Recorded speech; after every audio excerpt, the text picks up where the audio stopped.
अंतर संसदीय संघ आईपीयू की प्रेसिडेंट और तंजानिया संयुक्त गणराज्य की नेशनल असेंबली की अध्यक्ष माननीय डॉक्टर तुलिया एक्सन का स्वागत करते हुए अत्यंत प्रसन्नता हो रही है। वे हमारी सम्मानित अतिथि के रूप में भारत की आधिकारिक यात्रा पर आई है। यह हमारे लिए खुशी की बात है कि डॉक्टर एक्सन बजट सत्र को देखने के लिए यहाँ उपस्थित है। माननीय डॉक्टर तुलिया एक्सन शुक्रवार दिनांक 19 जुलाई 2024 को भारत पहुंची। उन्होंने 21 जुलाई 2024 को आगरा का भ्रमण किया और इस समय वह विशेष बॉक्स में आसीन है। हम भारत में उनके सुखद और सफल प्रवास की कामना करते हैं। हम अंतर संसदीय संघ के प्रेसिडेंट के रूप में उनकी भूमिका के लिए सफलता की भी कामना करते हैं। उनके माध्यम से हम तंजानिया गणराज्य की संसद के सदस्यों, तंजानिया की सरकार तथा वहाँ की मित्र जनता को बधाई और शुभकामनाएं देते हैं। मान्य सदस्यगण, जैसा कि आपको समाचार भाग 2 के माध्यम से पहले ही सूचित किया जा चुका है कि माननीय वित्त मंत्री जी के बजट भाषण की प्रतियां हार्ड कॉपी के रूप में उपलब्ध कराई जाएगी। अतः बजट प्रस्तुत हो जाने के पश्चात माननीय सदस्य कृपया बजट भाषण की अपनी अपनी प्रति प्रकाशन काउंटर से प्राप्त कर लें। आपको ये भी सूचित किया जाता है कि माननीय मंत्री द्वारा बजट प्रस्तुत किए जाने के पश्चात बजट की प्रतियां आपको मेंबर्स पोर्टल के माध्यम से भी उपलब्ध करा दी जाएगी। माननीय वित्त मंत्री Shrimati Nirmala Sitharaman.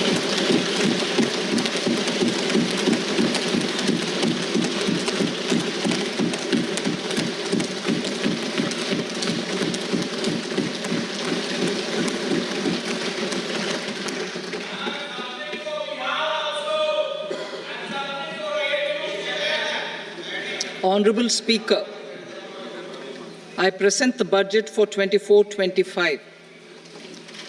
Introduction. The people of India have reposed their faith in the government led by Honorable Prime Minister Shri Narendra Modi and re-elected it for a historic third term under his leadership.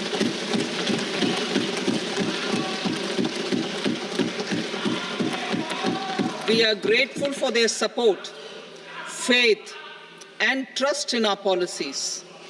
We are determined to ensure that all Indians, regardless of religion, caste, gender, and age, make substantial progress in realizing their life goals and aspirations. Global context. The global economy, while performing better than expected, is still in the grip of policy uncertainties. Elevated asset prices, political uncertainties, and shipping disruptions continue to pose significant downside risks for growth and upside risks to inflation. In this context, India's economic growth continues to be the shining exception and will remain so in the years ahead.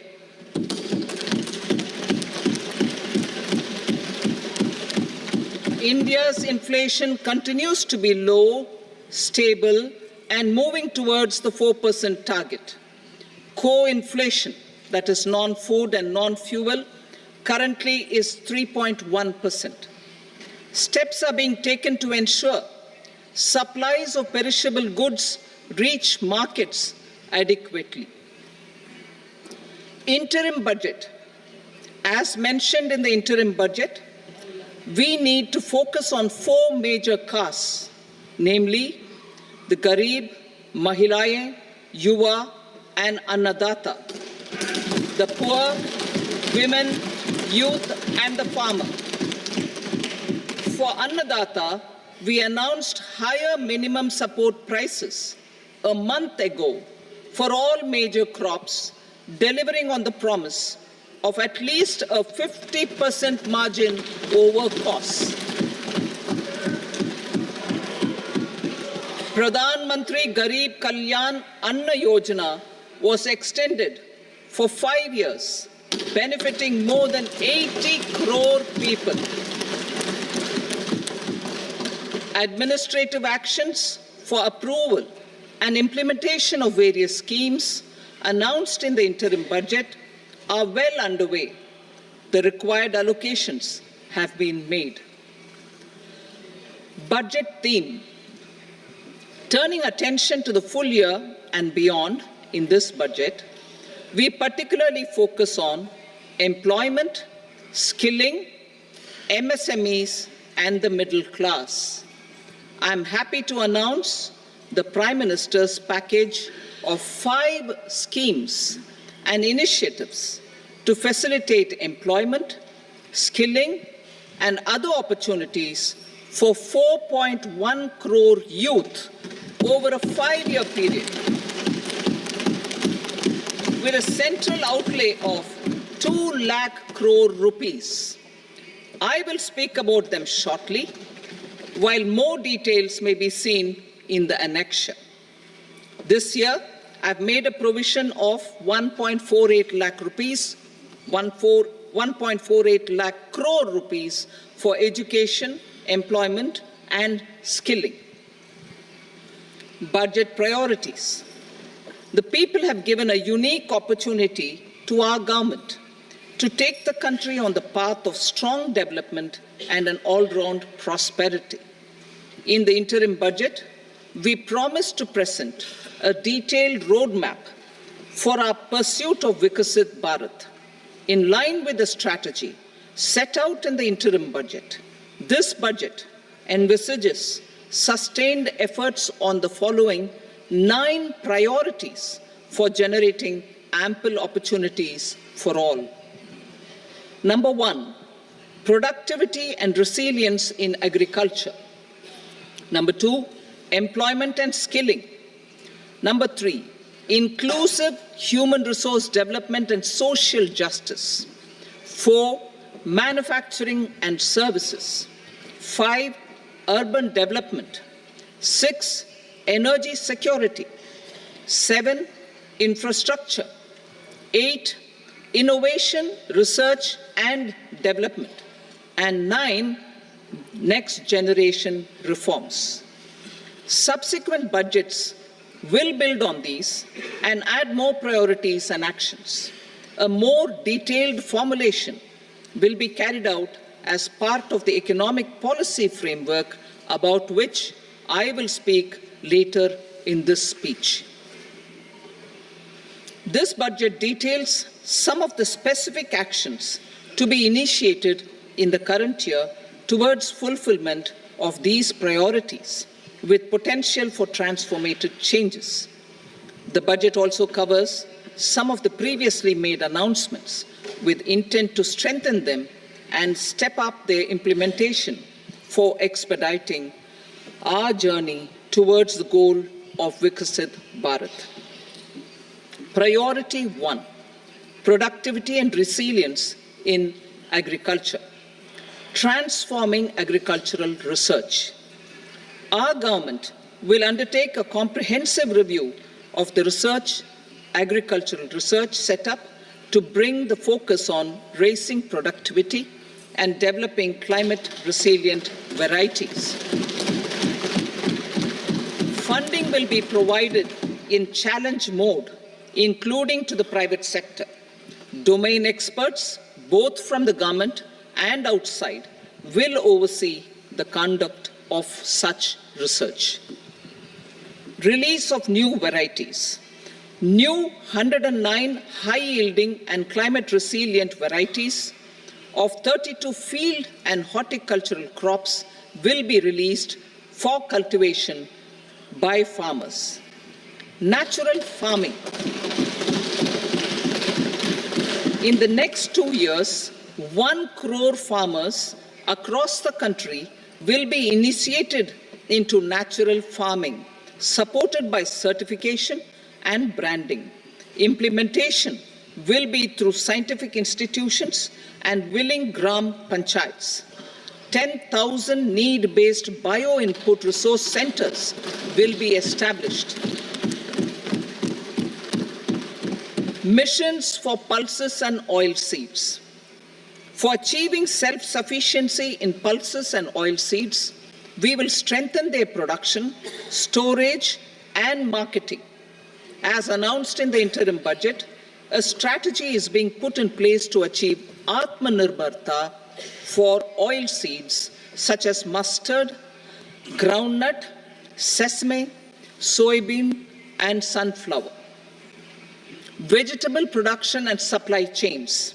Large-scale clusters for vegetable production will be developed closer to major consumption centers. We will promote farmer-producer organizations, cooperatives, and startups for vegetable supply chains, including for collection and storage and marketing. Digital public infrastructure for agriculture. Buoyed by the success of the pilot project, our government, in partnership with the states, will facilitate the implementation of the digital public infrastructure in agriculture for coverage of farmers and their lands in 3 years. During this year, digital crop survey for Kharif using the DPI will be taken up in 400 districts. The details of 6 crore farmers and their lands will be brought into the farmer and land registries. Further, the issuance of Jan Samarth-based Kisan credit cards will be enabled in 5 states. Shrimp production and export. Financial support for setting up a network of nucleus breeding centers for shrimp brood stocks will be provided. Financing for shrimp farming, processing, and export will be facilitated through NABARD. National cooperation policy. Our government will bring out a national cooperation policy for systematic, orderly, and all-round development of the cooperative sector, fast-tracking growth of rural economy and generation of employment opportunities on a large scale will be the policy goal. This year, I have made a provision of 1.52 lakh crore rupees for agriculture and allied sectors.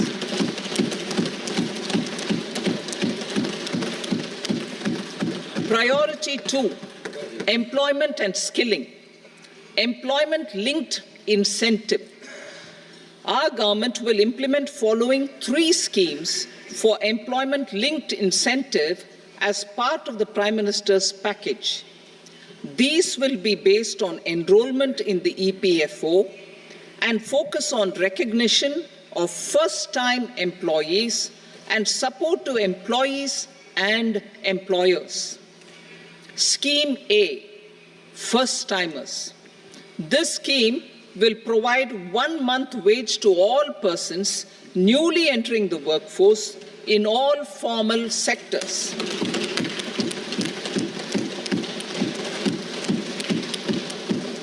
Direct benefit transfer of 1 month's salary in 3 installments to first-time employees, as registered in the EPFO, will be up to 15,000 rupees.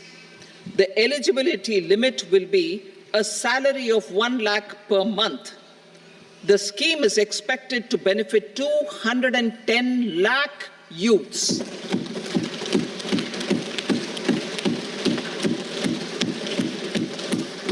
Scheme B, job creation in manufacturing. This scheme will incentivize additional employment in the manufacturing sector linked to the employment of first-time employees. An incentive will be provided at specified scale directly both to the employee and the employer with respect to the EPFO contribution in the first 4 years of employment. The scheme is expected to benefit 30 lakh youth entering employment and their employers.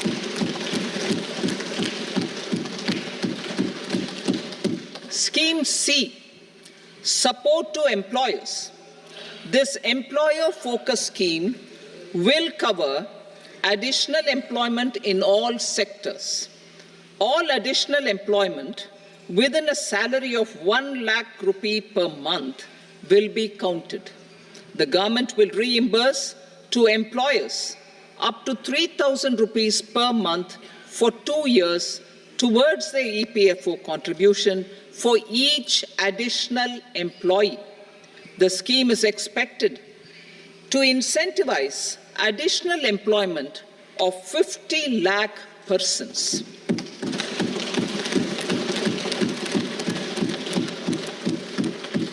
Participation of women in the workforce.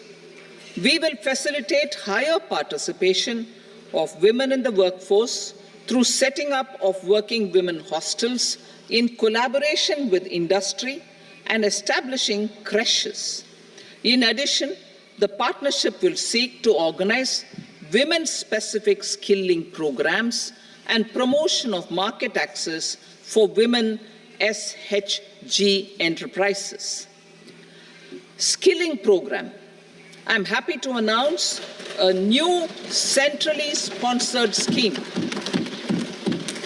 as the fourth scheme under the Prime Minister's package for skilling in collaboration with state governments and industry. 20 lakh youth will be skilled over a 5-year period.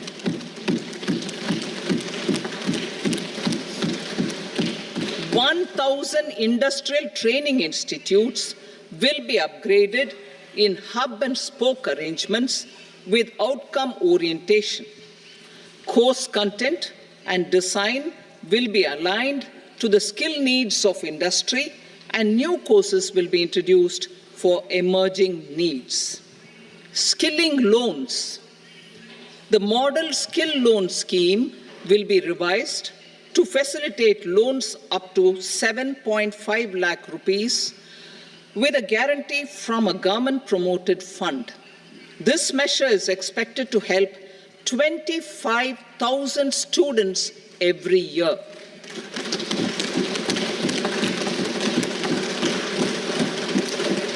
Education loans. For helping our youth who have not been eligible for any benefit under government schemes and policies, I am happy to announce a financial support for loans up to 10 lakh rupees for higher education in domestic institutions.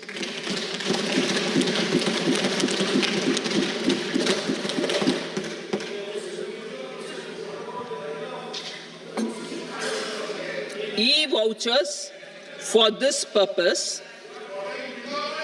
E-vouchers for this purpose will be given directly to 1 lakh students every year for annual interest subvention of 3% of the loan amount. Priority 3, inclusive human resource development and social justice. Saturation approach.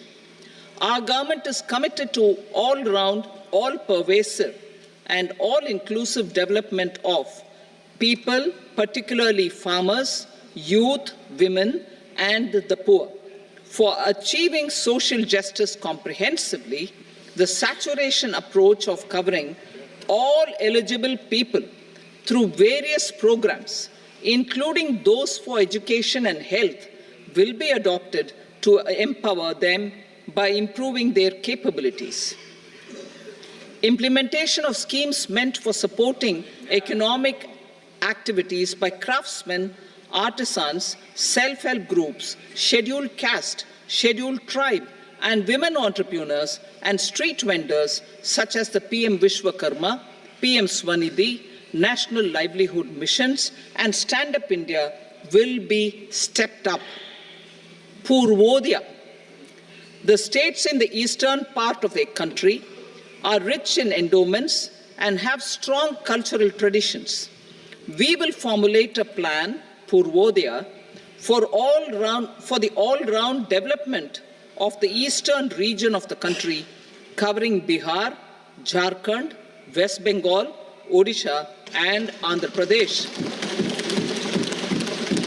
This will cover human resource development, infrastructure, and generation of economic opportunities to make the region an engine to attain Vikasit Bharat. On the Amritsar-Kolkata Industrial Corridor, we will support development of an industrial node at Gaya. This corridor will catalyze industrial development of the eastern region. The industrial node at Gaya will also be a good model for developing our ancient centers of cultural importance into future centers of modern economy. This model shall showcase Vikas B, Virasat B in our growth trajectory.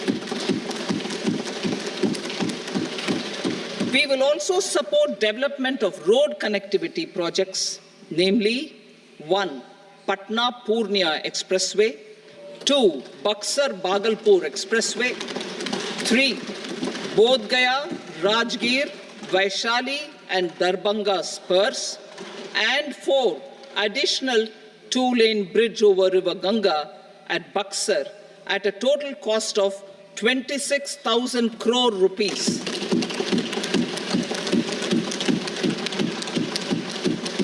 Power projects, including setting up of a new 2,400 megawatt power plant at Pir Painti, will be taken up at a cost of 21,400 crore rupees.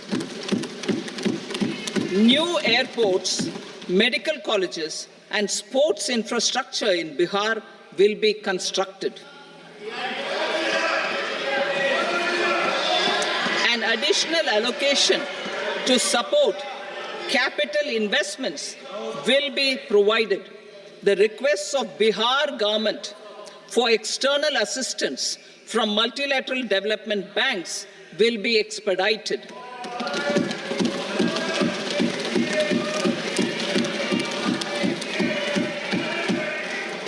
Andhra Pradesh Reorganization Act. Our government has made concerted efforts to fulfill the commitments in Andhra Pradesh Reorganization Act.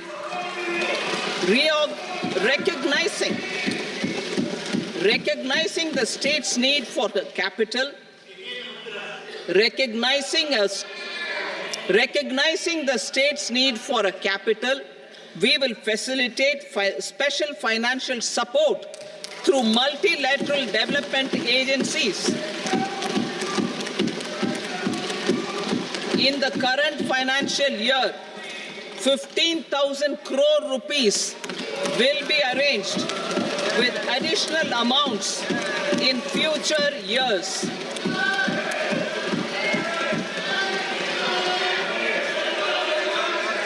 Our government is fully committed to financing and early completion of the Polavaram irrigation project, which is the lifeline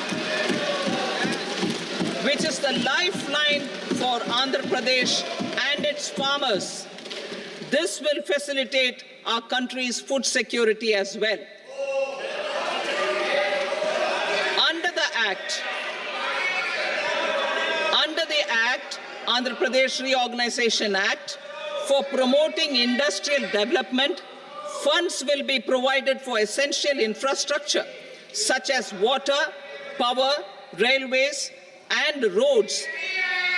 In Kopparthi node on the Visakhapatnam-Chennai Industrial Corridor and Varavakal node on the Hyderabad-Bangalore Industrial Corridor.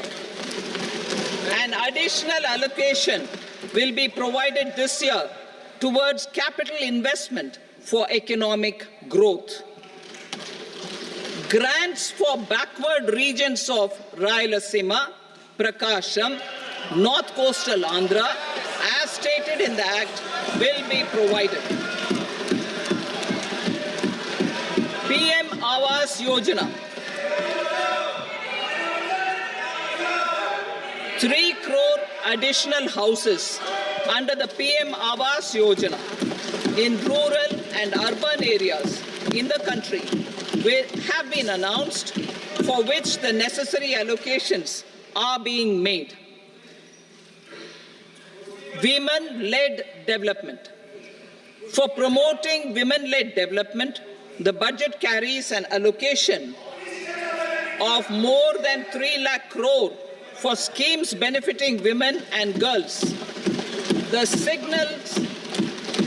signals our government's commitment for enhancing women's role in economic development. Pradhan Mantri Janjatiya Unnat Gram Abhiyan. For improving the socio-economic condition of tribal communities, we will launch the Pradhan Mantri Janjatiya Unnat Gram Abhiyan by adopting saturation coverage for tribal families in tribal majority villages and aspirational districts.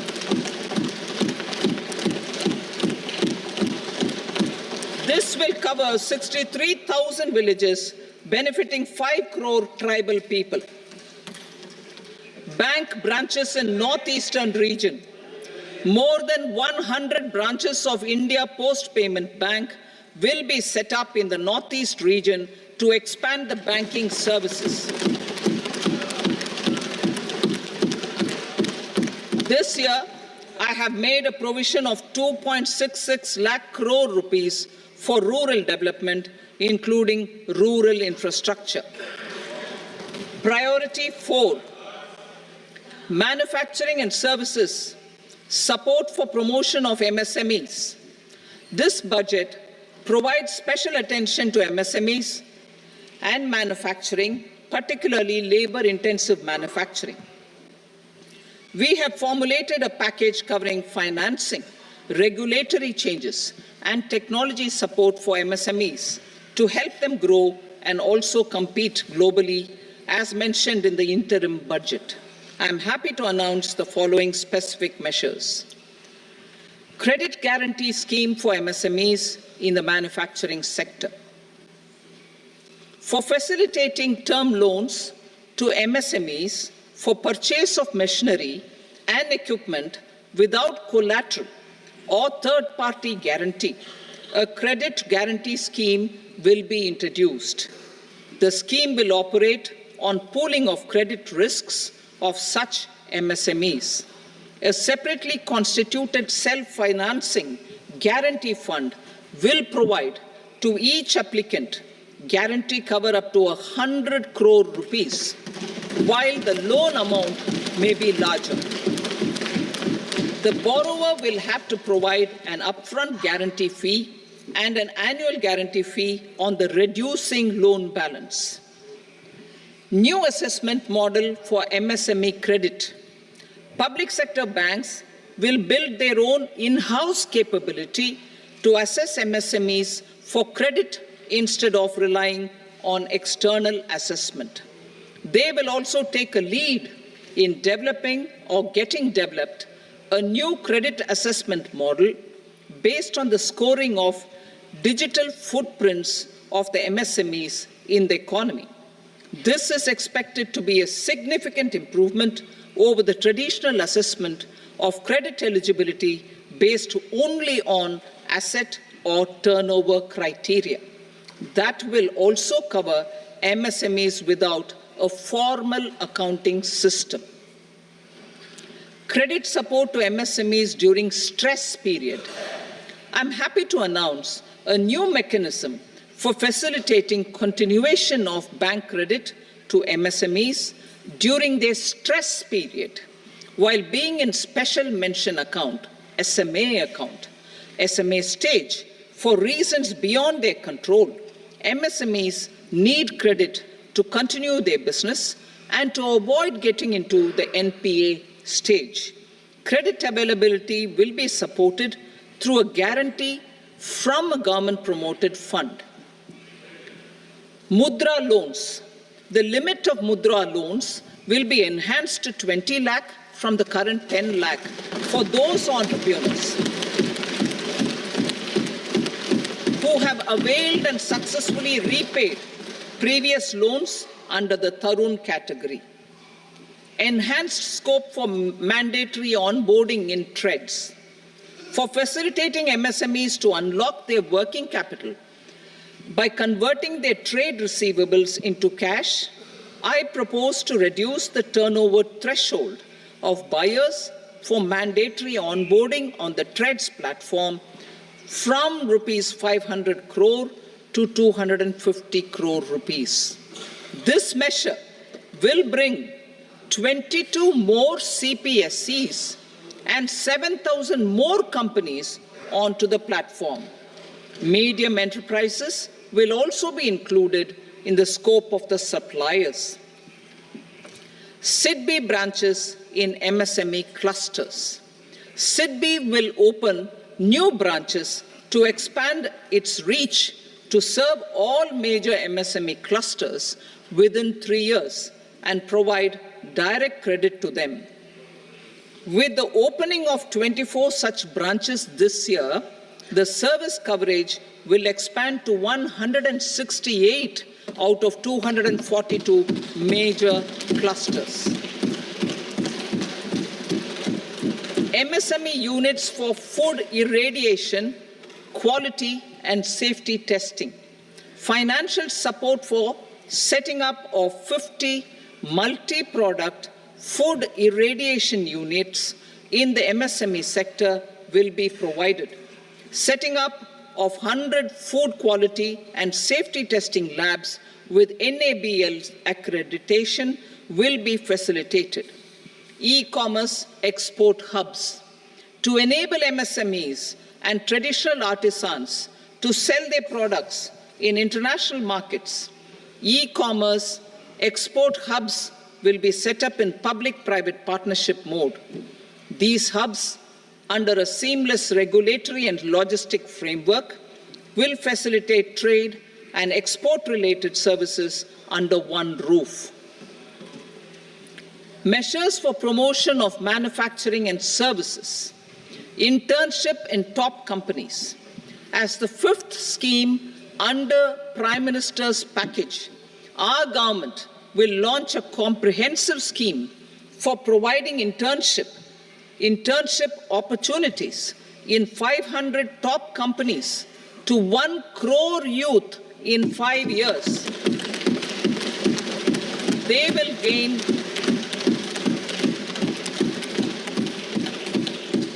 will gain exposure for 12 months to real-life business environment, varied professions, and employment opportunities. An internship allowance of 5,000 per month, 5,000 rupees per month, along with a one-time assistance of 6,000 rupees will be provided. Companies will be expected to bear the training cost and 10% of their internship cost from their CSR funds. Industrial parks. Our government will facilitate development of investment-ready, plug-and-play industrial parks with complete infrastructure in or near 100 cities in partnership with the states and private sector by better using town planning schemes. 12 industrial parks under the National Industrial Corridor Development Program also will be sanctioned.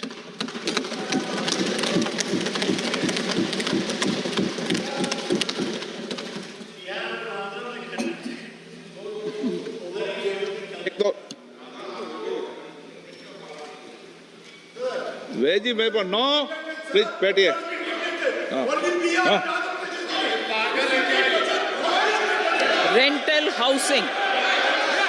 Rental housing with dormitory type accommodation for industrial workers will be, just 1 minute. Rental housing, I repeat, rental housing with dormitory type accommodation for industrial workers will be facilitated in PPP mode with VGF support and commitment from anchor industries. Shipping industry, ownership, leasing, and flagging reforms will be implemented to improve the share of Indian shipping industry and generate more employment. Critical mineral mission. We will set up a critical mineral mission for domestic production, recycling of critical minerals, and overseas acquisition of critical mineral assets. Its mandate will include technology development, skilled workforce, extended producer responsibility framework, and a suitable financing mechanism. Offshore mining of minerals. Our government will launch the auction of the first tranche of offshore blocks for mining, building on the exploration already carried out. Digital public infrastructure applications. Turning to the services sector, I propose development of DPI applications at population scale for productivity gains, business opportunities, and innovation by the private sector. These are planned in the areas of credit, e-commerce, education, health, law and justice, logistics, MSME service delivery, and urban governance. Integrated technology platform for IBC ecosystem. An integrated technology platform will be set up for improving the outcomes under the Insolvency Bankruptcy Code for achieving consistency, transparency, timely processing, and better oversight for all stakeholders. Voluntary closure of LLPs. The services of the Center for Processing Accelerated Corporate Exit, CPACE, will be extended for voluntary closure of LLPs to reduce the closure times. National Company Law Tribunals. The IBC has resolved more than 1,000 companies, resulting in direct recovery of 3.3 lakh crore to creditors. 3.3 lakh crore rupees to creditors. In addition, 28,000 cases involving over 10 lakh crore rupees have been disposed of even prior to admission. Appropriate changes to the IBC, reforms and strengthening of the tribunal and appellate tribunals will be initiated to speed up insolvency resolution. Additional tribunals will be established. Out of those, some will be notified to decide cases exclusively under the Companies Act. Debt recovery. Steps for reforming and strengthening debt recovery tribunals will be taken. Additional tribunals will be established to speed up recovery. Priority 5, urban development. Cities as growth hubs. Working with states, our government will facilitate development of cities as growth hubs. This will be achieved through economic and transit planning and orderly development of peri-urban areas utilizing town planning schemes. Creative redevelopment of cities. For creative brownfield redevelopment of existing cities with a transformative impact, our government will formulate a framework for enabling policies, market-based mechanisms, and regulation. Transit-oriented development. Transit-oriented development plans for 14 large cities with a population above 30 lakh will be formulated, along with an implementation and financing strategy. Urban housing. Under the PM Awas Yojana, Urban 2.0, housing needs of 1 crore urban poor and middle-class families will be addressed with an investment of 10 lakh crore rupees. This will include the central assistance of 2.2 lakh crore rupees in the next 5 years. A provision of interest subsidy to facilitate loans at affordable rates is also envisaged. In addition, enabling policies and regulations for efficient and transparent rental housing Transparent rental housing markets with enhanced availability will also be put in place. Water supply and sanitation. In partnership with state governments and multilateral development banks, we will promote water supply, sewage treatments, and solid waste management projects and services for 100 large cities through bankable projects. These projects will also envisage use of treated water for irrigation and filling up of tanks in nearby areas. Street markets. Building on the success of PM Swanidhi scheme in transforming the lives of street vendors, our government envisions a scheme to support each year over the next 5 years the development of 100 weekly huts or street food hubs in select cities. Stamp duty. We will encourage states which continue to charge high stamp duty to moderate the rates for all and also consider further lowering duties for properties purchased by women. This reform will be made an essential component of urban development schemes. Priority 6, energy security, energy transition. In the interim budget, I had announced our strategy to sustain high and more resource-efficient economic growth, along with the energy security in terms of availability, accessibility, and affordability. We will bring out a policy document on appropriate energy transition pathways that balances the imperatives of employment, growth, and environmental sustainability. PM Surya Ghar Muft Bijli Yojana. PM Surya Ghar Muft Bijli Yojana. In line with the announcement in the interim budget,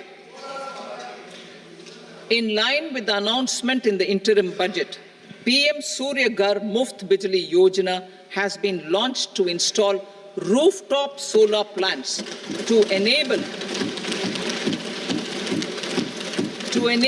1 crore households obtain free electricity up to 300 units every month. The scheme has generated remarkable response with more than 1.28 crore registrations and 14 lakh applications, and we will further encourage it. Pumped storage policy. A policy for promoting pumped storage projects will be brought out for electricity storage and facilitating smooth integration of the growing share of renewable energy with its variable and intermittent nature in the overall energy mix. Research and development of small and modular nuclear reactors. Nuclear energy is expected to form a very significant part of the energy mix for Vikasit Bharat. Towards that pursuit, our government will partner with the private sector for 1.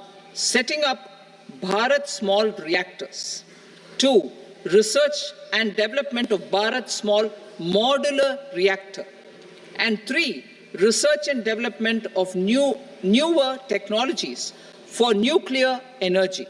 The R&D funding announced in the interim budget will be made available for this sector also. Advanced ultra supercritical thermal power plants. The development of indigenous technology for advanced ultra supercritical thermal power plants with much higher efficiency has been completed. A joint venture between NTPC and BHEL will set up a full-scale 800 megawatt commercial plant using AUSC technology. The government will provide the required fiscal support. Moving forward, development of indigenous capacity for the production of high-grade steel and other advanced metallurgy materials for these plants will result in strong spin-off benefits for the economy. Roadmap for hard-to-abate industries. A roadmap for moving the hard-to-abate industries from energy efficiency targets to emission targets will be formulated. Appropriate regulations for transition of these industries from the current perform, achieve, and trade mode to Indian carbon market mode will be put in place. Support to traditional micro and small industries. An investment-grade energy audit of traditional micro and small industries in 60 clusters, including brass and ceramic, will be facilitated. Financial support will be provided for shifting them to cleaner forms of energy and implementation of energy efficiency measures. The scheme will be replicated in another 100 clusters in the next phase. Priority 7, infrastructure investment by central government. Significant investment the central government has made over the years in building and improving infrastructure has had a strong multiplier effect on the economy. We will endeavor to maintain strong fiscal support for infrastructure over the next 5 years in conjunction with imperatives of other priorities and fiscal consolidation. This year, I have provided 11,11,111 crore rupees for capital expenditure. This would be 3.4% of our GDP. Infrastructure investment by state governments. We will encourage states to provide support of similar scale for infrastructure, subject to their development priorities. A provision of 1.5 lakh crore rupees for long-term interest-free loans have been made this year also to support the states in their resource allocation. Private investment in infrastructure.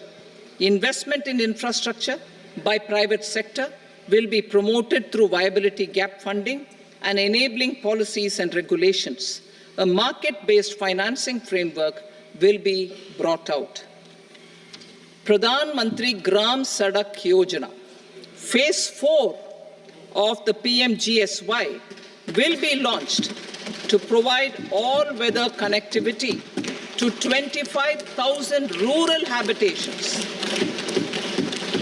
which have become eligible in view of their population increase. Irrigation and flood mitigation.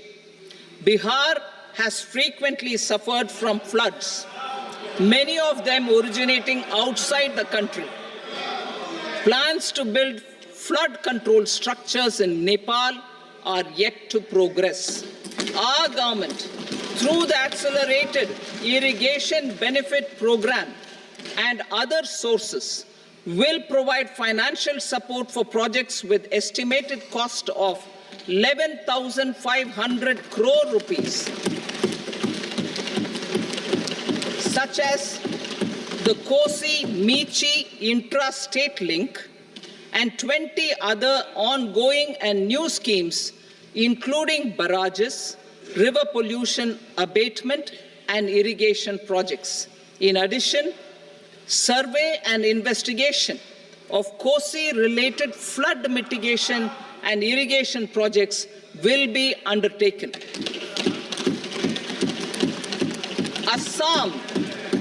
Assam grapples with floods every year by the Brahmaputra River and its tributaries originating outside India.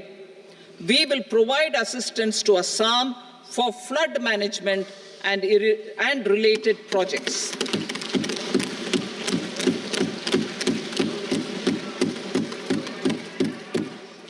Himachal Pradesh suffered extensive losses due to floods last year. Our government will provide assistance to the state for reconstruction and rehabilitation through multilateral development assistance.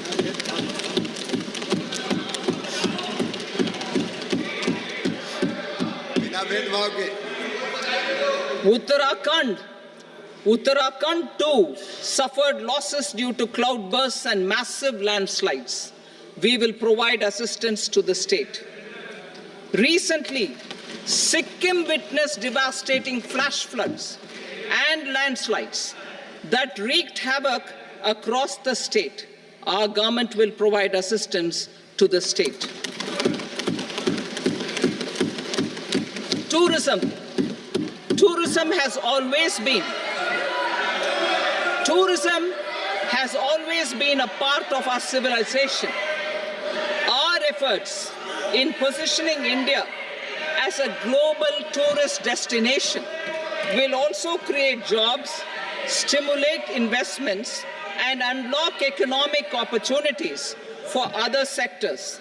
In addition to the measures outlined in the interim budget, I propose the following measures. Vishnupad Temple at Gaya and Mahabodhi Temple at Bodh Gaya in Bihar are of immense spiritual significance. Comprehensive development of Vishnupad Temple Corridor and Mahabodhi Temple Corridor will be supported, modeled on the successful Kashi Vishwanath Temple Corridor to transform them into world-class pilgrim and tourist destinations. Rajgir holds immense religious significance for Hindus, Buddhists, and Jains. The 20th Tirthankara Muniswarata Temple in the Jain temple complex is ancient. The Saptarishi, or the 7 hot springs, form a warm water Brahmkund that is sacred. A comprehensive development initiative for Rajgir will be undertaken. Our government will support the development of Nalanda as a tourist center, besides reviving Nalanda University to its glorious stature. Odisha's scenic beauty, temples, monuments, craftsmanship, wildlife sanctuaries, natural landscapes, and pristine beaches make it an ultimate tourism destination. Our government will provide assistance for their development to Odisha as well. Priority 8, innovation, research, and development. We will operationalize the Anusandhan National Research Fund for basic research and prototype development. Further, we will set up a mechanism for spurring private sector-driven research and innovation at commercial scale with a financing pool of 1 lakh crore rupees in line with the announcement in the interim budget. Space economy.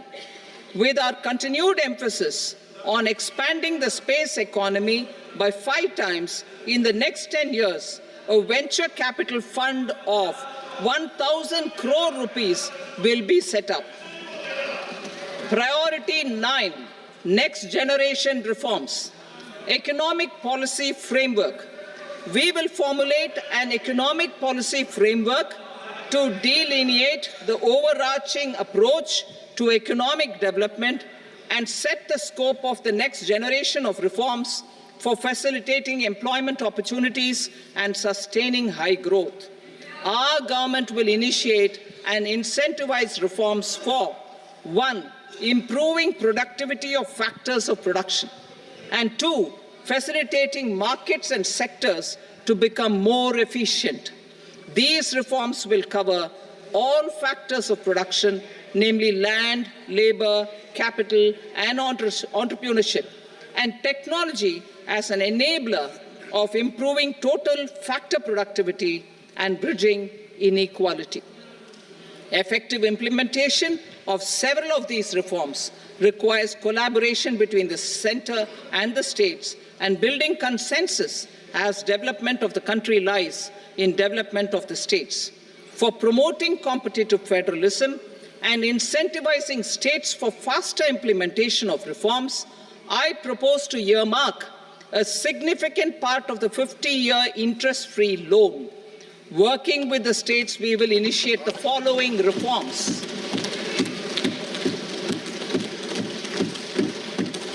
Land-related reforms and actions, both in the rural and urban areas, will cover land administration, will cover 1, land administration, planning and management, and 2, urban planning usage and building bylaws.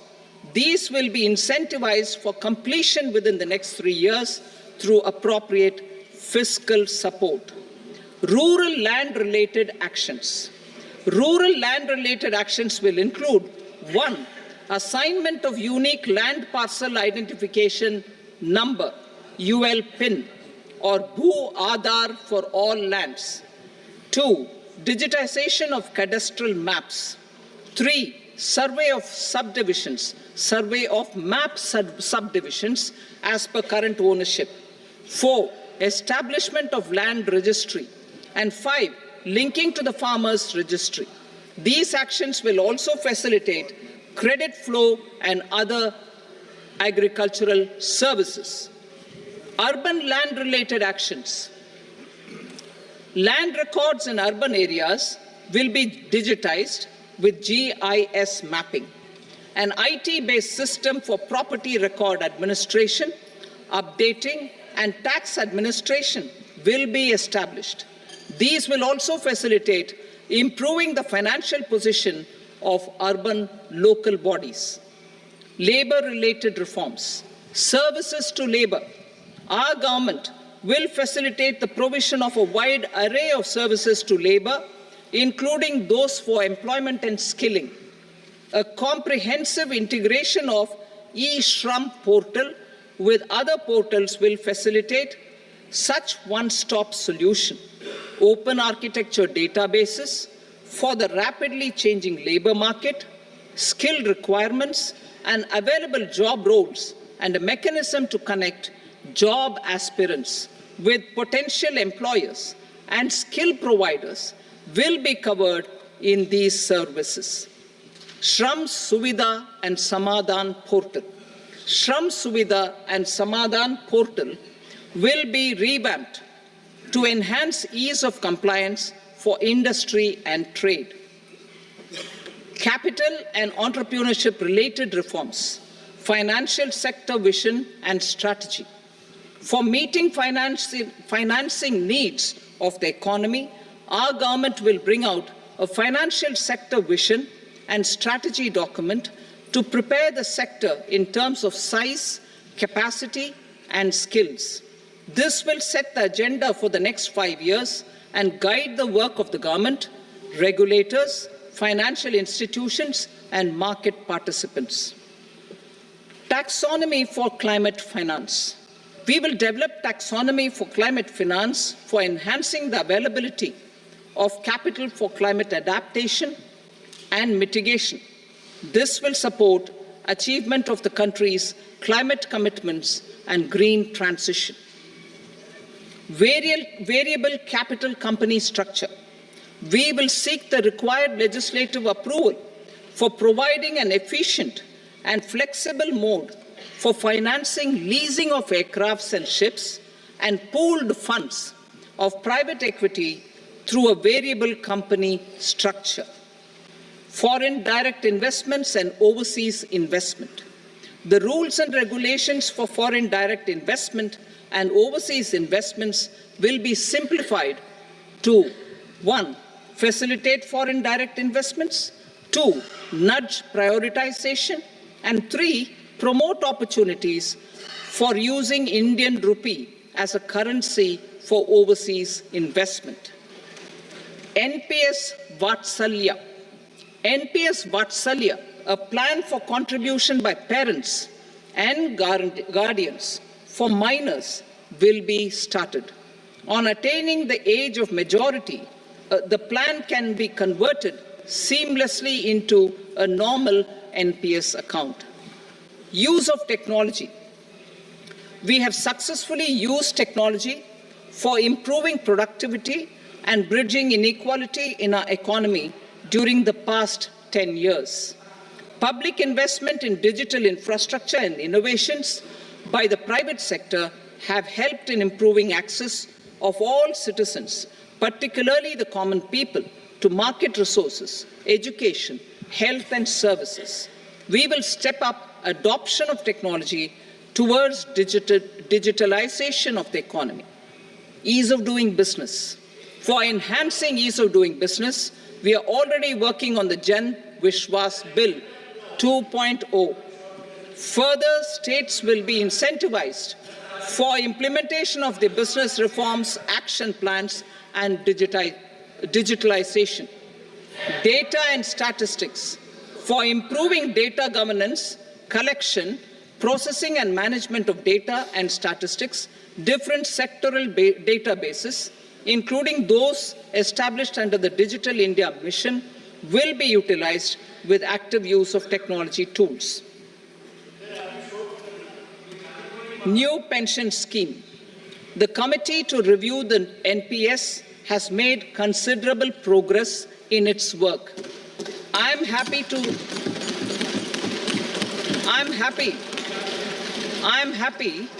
that the staff side of the National Council of the Joint Consultative Machinery for Central Government Employees has taken a constructive approach. A solution will be evolved which addresses the relevant issues while maintaining fiscal prudence to protect the common citizens. Budget estimates for 24-25.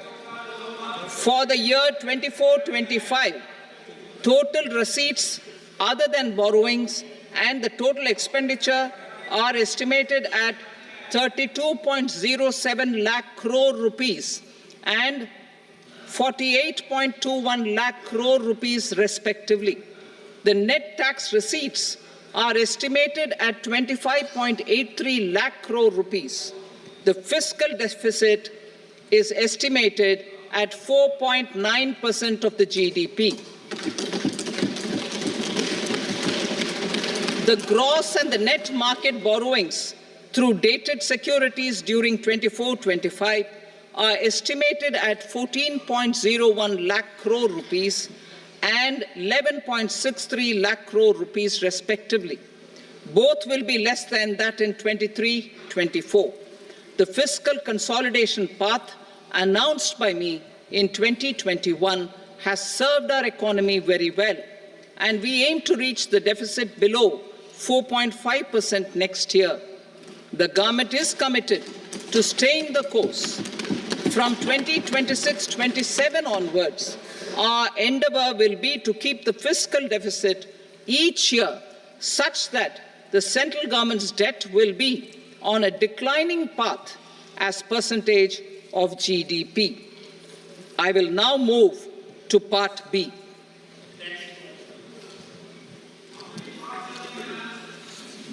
Indirect taxes. Sir, I start with GST. It has decreased tax incidence on the common man, reduced compliance burden and logistics cost for trade and industry, and enhanced revenues of the central and the state governments. It is a success of vast proportions. To multiply the benefits of GST, we will strive to further simplify and rationalize the tax structure and endeavor to expand it to the remaining sectors. My proposals for customs duties intend to support domestic manufacturing, deepen local value addition, promote export competitiveness, and simplify taxation while keeping the interest of the general public and consumers surmount. In Budget 22-23, we reduced the number of customs duty rates. I propose to undertake a comprehensive review of the rate structure over the next 6 months to rationalize and simplify it for ease of trade, removal of duty inversion, and reduction of disputes. I shall now take up sector-specific customs duty proposals. Medicine and medical equipments. To provide relief to cancer patients, I propose to fully exempt 3 more medicines from customs duties.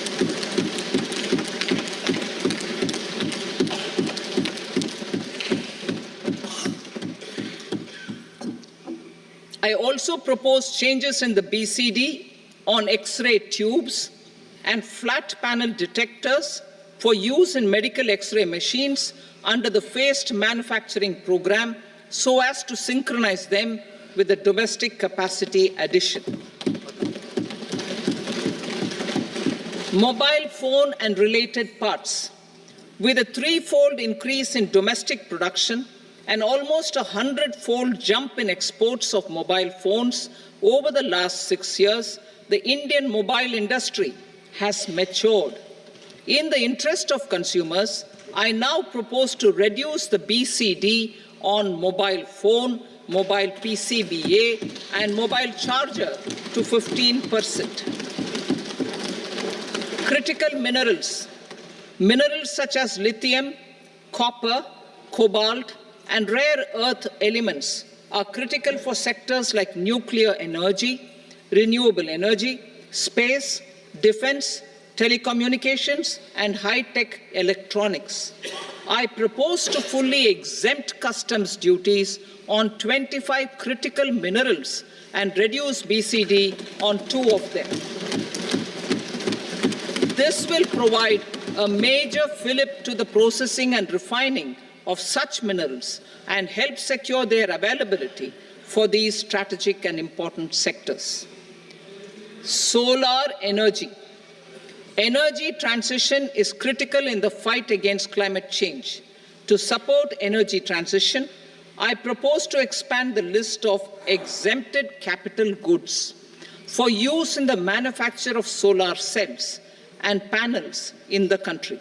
Further, in view of sufficient domestic manufacturing capacity of solar gas, glass, and tinned copper interconnect, I propose not to extend the exemption of custom duties provided to them. Marine products. India's seafood exports in the last financial year touched an all-time high of more than 60,000 crores of rupees. Frozen shrimp accounted for about 2/3 of these exports.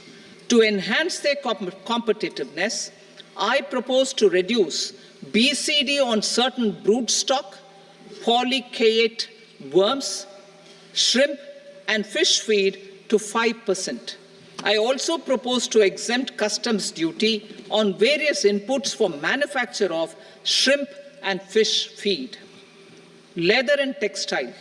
Similarly, to enhance the competitiveness of exports in the leather and textile sectors, I propose to reduce BCD on real down-filling material from duck or goose.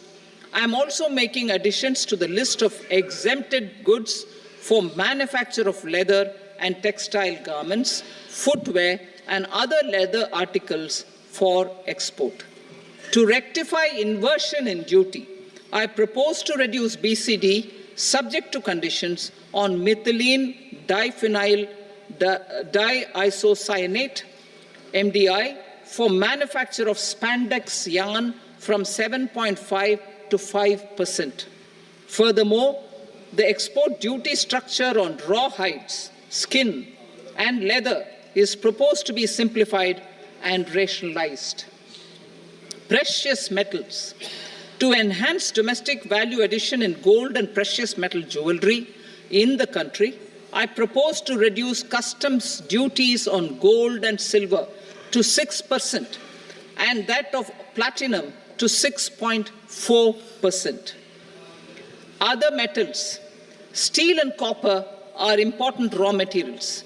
To reduce their cost of production, I propose to remove the BCD on ferronickel and blister copper. I am also continuing with nil BCD on ferrous scrap and nickel cathode and concessional BCD of 2.5% on copper scrap. Electronics. To increase value addition in the domestic electronics industry, I propose to remove the BCD subject to conditions on oxygen-free copper for manufacture of resistors. I also propose to exempt certain parts for manufacture of connectors. Chemicals and petrochemicals. To support existing and new capacities in the pipeline, I propose to increase the BCD on ammonium nitrate from 7.5% to 10%. Plastics. PVC flex banners are non-biodegradable and hazardous for environment and health. To curb their imports, I propose to raise the BCD on them from 10 to 25%. Telecommunication equipment. To incentivize domestic manufacturing, I propose to increase the BCD from 10 to 15% on PCBA of specified telecom equipment. Trade facilitation. To promote domestic aviation and boat and ship MRO, I propose to extend the period for export of goods imported for repairs from 6 months to 1 year. I'll read that again.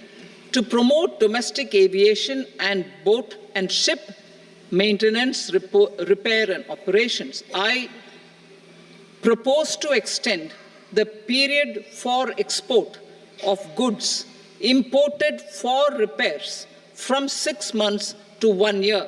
In the same vein, I propose to extend the time limit for re-import of goods for repairs under warranty from 3 to 5 years. I now move to direct taxes.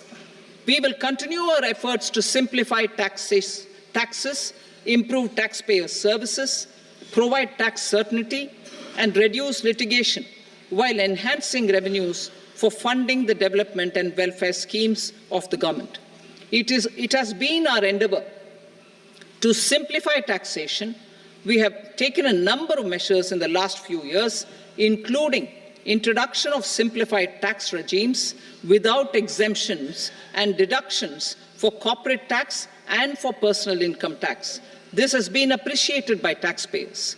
58% of corporate tax came from the simplified tax regime in the financial year 22-23. Similarly, as per data available till now, for the last fiscal, more than 2/3 have availed the new personal income tax regime. Comprehensive review of the Income Tax Act. I am now announcing a comprehensive review of the Income Tax Act 1961.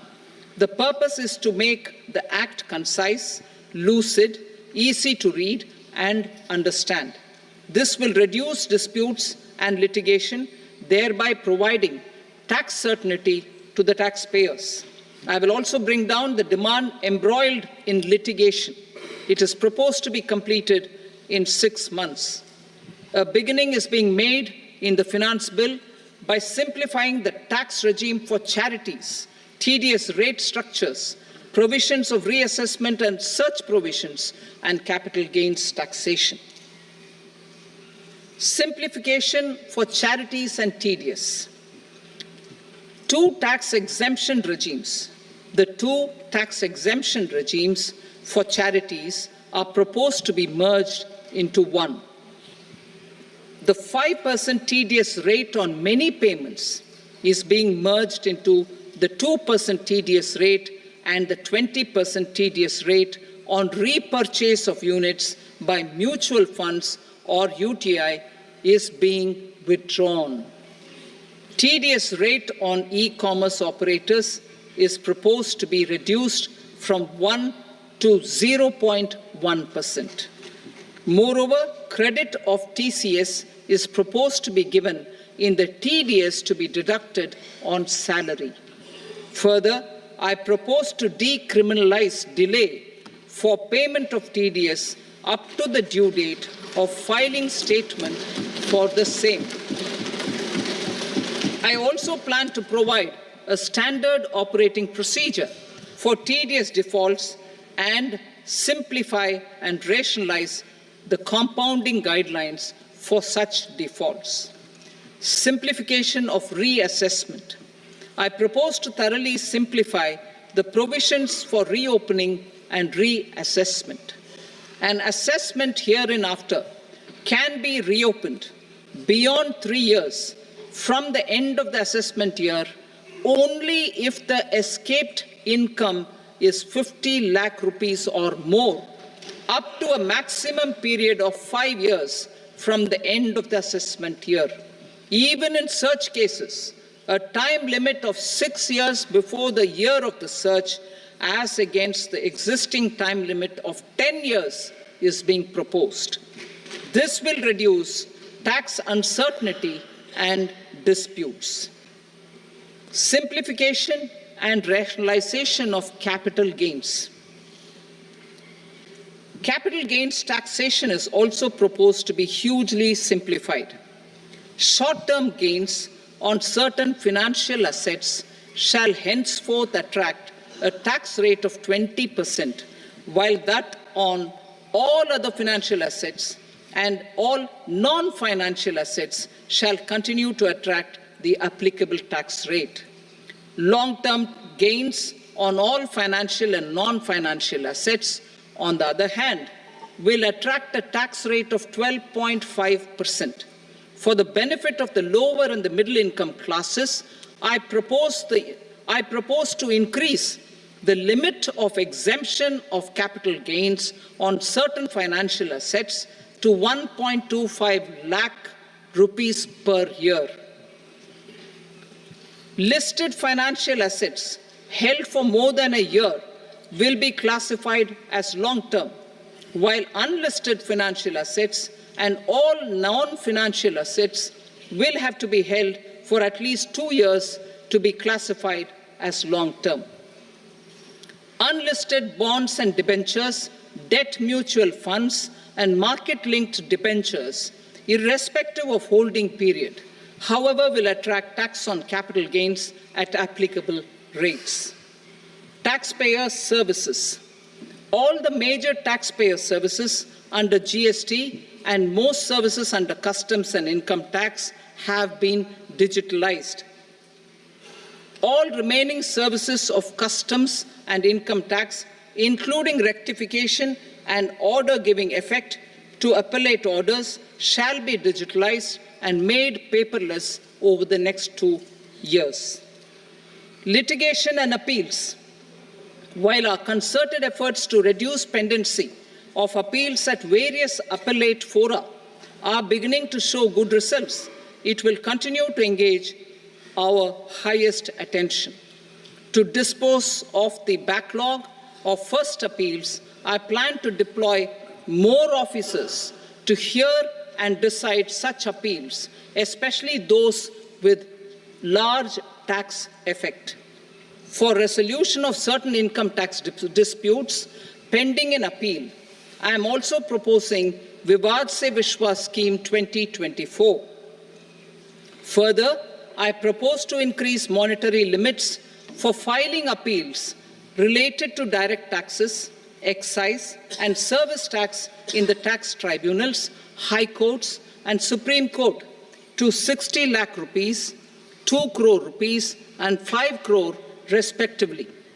With a view to reduce litigation and provide certainty in international taxation, we will expand the scope of safe harbor rules and make them more attractive. We will also streamline the transfer pricing assessment procedure. Employment and investment. I have a few proposals to promote investment and foster employment. First of all, to bolster the Indian startup ecosystem, boost the entrepreneurial spirit, and to support innovation, I propose to abolish the so-called angel tax for all classes of investors. Second, there is tremendous potential for cruise tourism in India. To give a fillip to this employment-generating industry, I am proposing a simpler tax regime for foreign shipping companies operating domestic cruises in the country. Third, India is a world leader in the diamond cutting and polishing industry, which employs a large number of skilled workers. To further promote the development of this sector, we would provide for safe harbor rates for foreign mining companies selling raw diamonds in the country. Fourth, to attract foreign capital for our development needs, I propose to reduce the corporate tax rate on foreign companies from 40 to 35%. Deepening the tax base. I have a couple of proposals for deepening the tax base. First, security transaction tax on futures and options of securities is proposed to be increased to 0.02% and 0.1% respectively. Second, for reasons of equity, I propose to tax income received on buyback of shares in the hands of recipients. Other proposals. To improve social security benefits, deduction of expenditure by employers towards NPS is proposed to be increased from 10 to 14% of the employee's salary. Similarly, deduction of this expenditure up to 14% of salary from the income of employees in private sector, public sector banks and undertakings opting for the new tax regime is proposed to be provided. Indian professionals working in multinationals get ESOPs and invest in social security schemes and other movable assets abroad. Non-reporting of such small foreign assets has penal consequences under the Black Money Act. Such non-reporting of movable assets up to 20 lakh rupees is proposed to be depenalized. Other major proposals in the finance bill relate to withdrawal of equalization levy of 2%, expansion of tax benefits to certain funds and entities in IFSCs, and immunity from penalty and prosecution to Benamidar on full and true disclosure so as to improve conviction under the Benami Transaction Prohibition Act 1988. Personal income tax. Coming to personal income tax rates, I have two announcements to make for those opting for the new tax regime. First, the standard deduction for salaried employees is proposed to be increased from 50,000 to 75,000 rupees.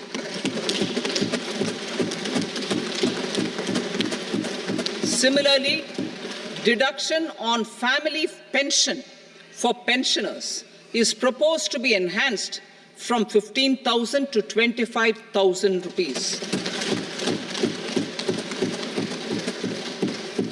This will provide relief to about 4 crore salaried individuals and pensioners.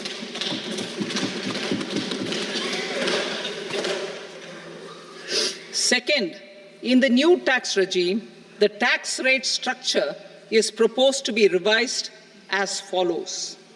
0 to 3 lakh rupees, nil. 3 to 7 lakh rupees, 5%. 7 to 10 lakh rupees, 10%. 10 to 12 lakh rupees, 15%. 12 to 15 lakh rupees, 20%. And above 15 lakh rupees, 30%. As a result of these changes, a salaried employee in the new tax regime stands to save up to 17,500 rupees in income tax.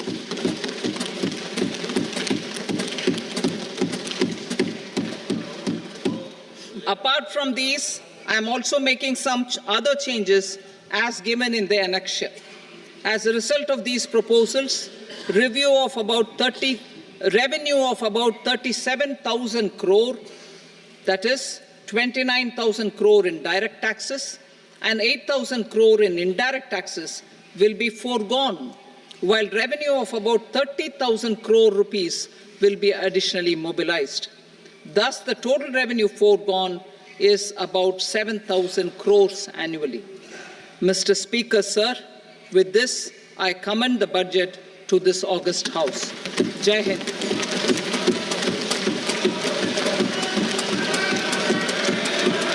Item number 2. Item number 2.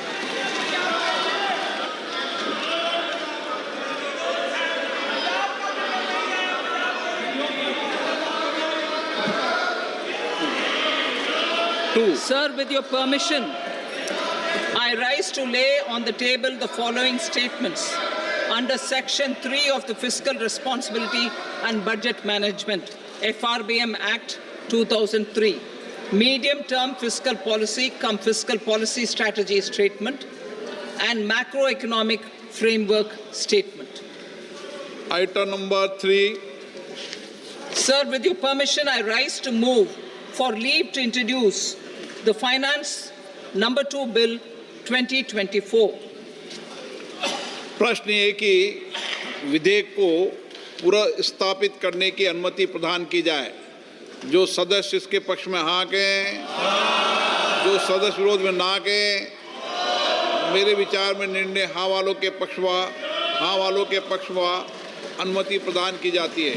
माननीय मंत्री जी, अब विधेयक पुनर्स्थापित करें। Sir, I introduce the bill. Item number 4. The Union Territory of Jammu and Kashmir budget. Sir, I rise to present a statement, Hindi and English versions, of the estimated receipts and expenditure of the Union Territory of Jammu and Kashmir for the year 24-25. सभा की कार्रवाई कल बुधवार दिनांक 24 जुलाई 2024 को प्राप्त 11 बजे तक के लिए